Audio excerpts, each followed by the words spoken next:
What's up guys, hope you're doing well. It's a confusing time to be in the market for a new TV, and every year it seems to get more confusing than the last. LG have just announced that their new premium LED TVs will be moving to use mini LED technology, and Samsung have just announced that they will be having a 110-inch 4K TV using MicroLED technology. Now, I've already made a video talking about the differences between OLED and QLED, so if you're interested in that, feel free to check it out. But in this video, we'll be talking about LED, mini LED and MicroLED technology and seeing all the differences between them. Before we begin, we have to define the term local dimming because it will be relevant throughout the video.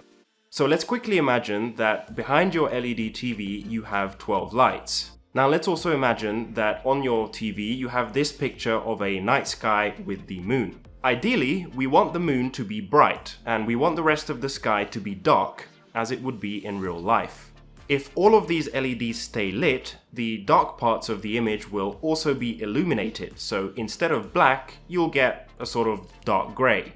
Local dimming is a solution for this. It allows the LEDs to reduce their brightness in the darker areas of the image, which will make the overall picture look better. So let's just start with normal LED TVs, because there are several different kinds of technologies within this area as well. The oldest and least impressive technology here is called direct backlit. This means there's a small amount of LEDs behind the LED TV which work to light up the image. The problem with this is that because there are only a few LEDs behind the screen, dark scenes can end up looking too dark and light scenes can end up looking too light.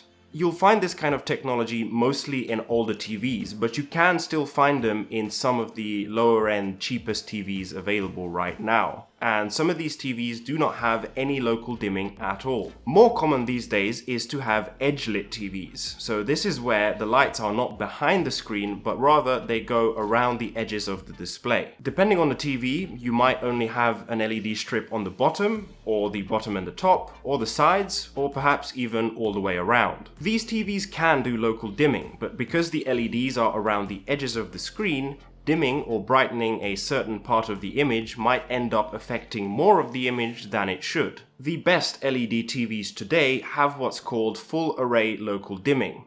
Now we're again back to having the LEDs behind the screen instead of around it, but instead of having just a few LEDs, we have several hundred. This means we can have several local dimming zones, and it means we can make the bright parts of the image bright and we can make the dark parts of the image dark. However, we still can't turn off the LEDs, we can only dim them, so no matter how good this technology is, it still can't compete with OLED and plasma displays where black parts of the image are completely black because they're just off. Mini LED takes this concept and improves on it greatly. The mini comes from the fact that the LEDs can now be much smaller than before, so instead of say 400 LEDs, we can now have 20,000. This means the TV will have much better control of the lighting and zones, which will mean we'll have much better contrast and black levels. This is very impressive, but once again, this is an evolution of the LED TV. The fundamental drawback of LED TVs is that you cannot turn off the backlight, and that still exists here.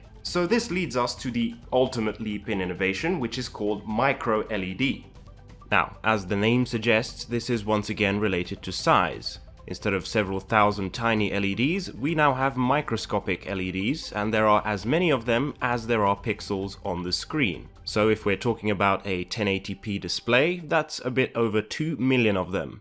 With 4K, it's over 8 million. But the number of pixels is not the most impressive thing. Rather, it is that finally the individual pixels can now light up and turn off the same way OLED panels do. This means if an area of the image is black, it will actually be black. Up until now, this has been the primary advantage for OLED TVs, and it is why anyone who wanted the absolute best in picture quality would go for an OLED TV.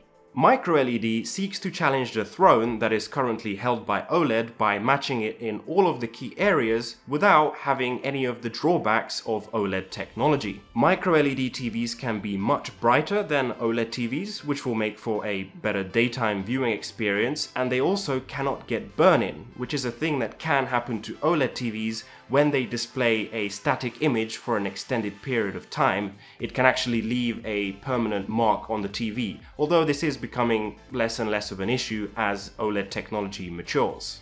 As exciting as MicroLED technology is, it is way too new and expensive for us average consumers. Expect the new TV from Samsung to cost several tens of thousands of dollars. Mini LED is much more affordable. You can get a 65-inch Mini LED TV for around $2,000, which is comparable to the equivalent OLED TV. If you want to know which one you should pick, it really depends on what you plan to use it for, but again, I would recommend you check out my QLED versus OLED video, which I will link in the description below. Thank you guys so much for watching as always. If you enjoyed this video, please don't forget to leave a like and subscribe, and I'll see you guys next time.